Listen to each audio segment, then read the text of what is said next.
അപ്പൊ നമ്മൾ ജീവിതത്തിൽ പലപ്പോഴും പുറത്തെ തടസ്സങ്ങളെ മാത്രം കുറ്റപ്പെടുത്തിക്കൊണ്ട് നടക്കുന്നു, അല്ലേ?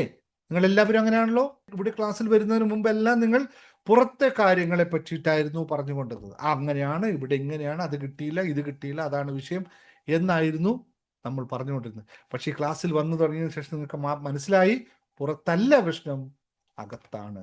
അല്ലേ? യെസ് ഓർ നോ പറഞ്ഞേ. മനസ്സിലായോ നിങ്ങൾക്ക്? പുറത്തല്ല പ്രശ്നം, അകത്താണ്. ഇപ്പൊ മനസ്സിലായോ? യെസ് ഓർ നോ എല്ലാം ടൈപ്പ് ചെയ്ത് നോക്കിയാൽ. ഇല്ലെങ്കിൽ പിന്നെ നമുക്ക് നിങ്ങളുടെ എല്ലാ പ്രശ്നങ്ങളും പുറത്ത് മാത്രമാണെന്ന് പറയുന്നവർ എത്ര പേരുണ്ട്?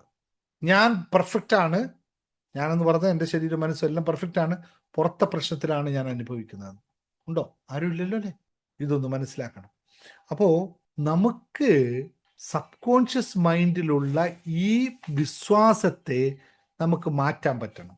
സ്വന്തം ആവശ്യത്തിന് പണം ഉപയോഗിക്കുമ്പോൾ കുറ്റബോധം തോന്നാതെയും, ബിസിനസ് വളർച്ച കിട്ടുമ്പോൾ നമുക്ക് പേടി തോന്നാതെയും, ഒരു കസ്റ്റമർ വന്നാൽ ഉള്ളിൽ ടെൻഷൻ ഇല്ലാതെയും, ഇതൊക്കെ അറിവില്ലായ്മ കൊണ്ടുണ്ടാവുന്നതല്ല.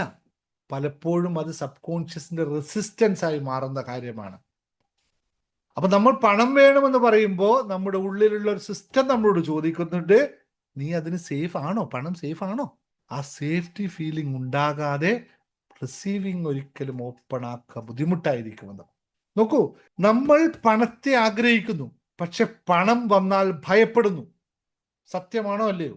നിങ്ങൾ പറഞ്ഞു നോക്ക്.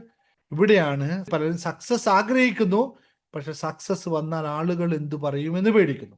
നിങ്ങൾ സാധ്യതകൾ തേടി നടക്കുന്നു, പക്ഷെ സാധ്യതകൾ വന്നാൽ എനിക്ക് പറ്റുമോ എന്ന് ചോദിക്കും.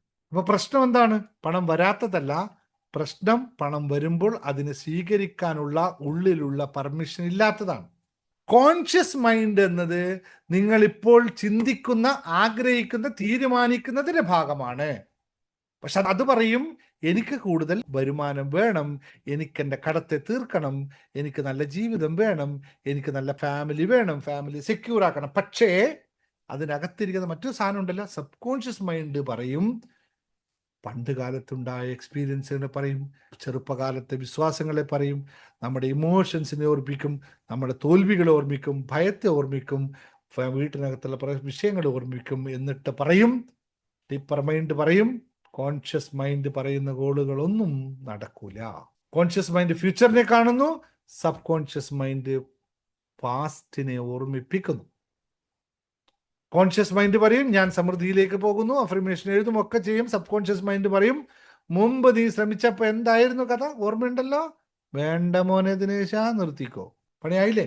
അപ്പൊ ഈ സബ് കോൺഷ്യസ് മൈൻഡിലുള്ള സാധനത്തെ മാറ്റാത്തിടത്തോളം കാലം നമുക്കിതിനകത്ത് മാറ്റമുണ്ടാക്കാം. മാനിഫെസ്റ്റേഷൻ നമ്മളെ തടയുന്നത് പലപ്പോഴും ആഗ്രഹമില്ലാത്തത് കൊണ്ടല്ല, ഉള്ളിലുള്ള പെർമിഷൻ ഇല്ലാത്തത് കൊണ്ടാണ്.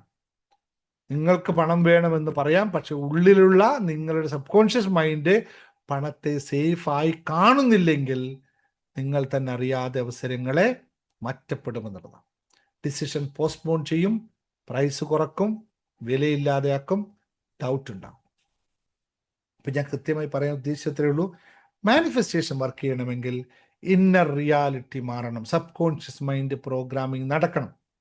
അതിനെപ്പറ്റി, അതിൻ്റെ ക്ലാസ്സുകളെ പറ്റി ഒന്നും ഞാൻ പറഞ്ഞു, എല്ലാം ഇവിടെയുള്ള എല്ലാ ക്ലാസ്സുകളും അതിലുള്ളതാണ്. മണി മാനിഫെസ്റ്റേഷൻ ഫുൾ സെഷനിൽ നമ്മൾ അത് മാത്രമാണ് ഫോക്കസ് ചെയ്യുന്നത്, ചേഞ്ച് അവർ സബ് കോൺഷ്യസ് മൈൻഡ്. അപ്പൊ ഇന്ന് നിങ്ങൾ ഒരു കാര്യം മനസ്സിലാക്കണം, നിങ്ങൾ പണം ആഗ്രഹിക്കുന്നില്ല എന്നതല്ല പ്രശ്നം. ഒരുപക്ഷെ നിങ്ങൾ ആഗ്രഹിക്കുന്ന പണത്തെ നിങ്ങളുടെ ഉള്ളിലുള്ള അകത്തെ മനസ്സ് സേഫാക്കി കാണുന്നില്ല എന്നതാണ് പ്രശ്നം. നിങ്ങൾ വിജയിക്കാനാണ് ആഗ്രഹിക്കുന്നത്, പക്ഷെ സക്സസ് വന്നാൽ റിലേഷൻഷിപ്പ് പോയി പോവോ, മറ്റു സംഭവിച്ചു പോകുമോ, ഞാൻ തിരക്കായി പോവുമോ, അങ്ങനെയുള്ള ഭയങ്ങളാണ് നമ്മളെ ഭരിക്കുന്നത്.